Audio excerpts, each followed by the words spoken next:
નમસ્કાર દર્શક મિત્રો, અવર રાઇટ્સ ન્યૂઝમાં આપનું હાર્દિક સ્વાગત છે।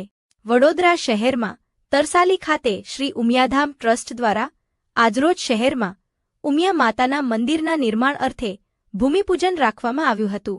આ પાવન પ્રસંગે માતાજીના ભક્તો, શ્રી ઉમિયા માતાજી સંસ્થાન ઊંઝાના આગેવાનો, વિવિધ સમાજના આગેવાનો, રાજકીય આગેવાનો, ઉદ્યોગપતિઓ તથા મહાનુભાવો હાજર રહ્યા હતા। સમગ્ર પરિસરમાં ભક્તિમય અને ધાર્મિક માહોલ સર્જાયો હતો। ઉપસ્થિત મહાનુભાવો દ્વારા ઉમિયાધામના નિર્માણ કાર્ય માટે માર્ગદર્શન અપાયું હતું। એવા ભારતીય જનતા પાર્ટીના ઉપાધ્યક્ષ નિમિષાબેન પંચાલને હૃદયના ભાવથી આવકારીએ છીએ। બોલો શ્રી ઉમિયા માત કી શુભમ કરોતિ કલ્યાણ।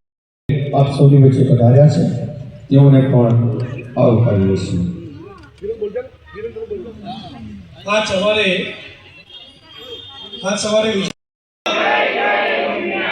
बोल मारी उमिया श्री केवलबेन उकड़िया तथा ધારાસભ્ય શ્રી અને આ ઉમિયા માતાજી સંસ્થાના ઊંઝાના પ્રમુખ, મંત્રી, ટ્રસ્ટીગણ તથા આમંત્રિત મહેમાનો, સહમંત્રી અને મારી ઉમિયા માતાજીના પ્રિય ભક્તો અને ઉમિયા માતાજી તરસાલીના ટ્રસ્ટીઓ ભાઈઓ બહેનો અને આજુબાજુ વડોદરા જિલ્લા અને શહેરના ગ્રામ્ય વિસ્તારના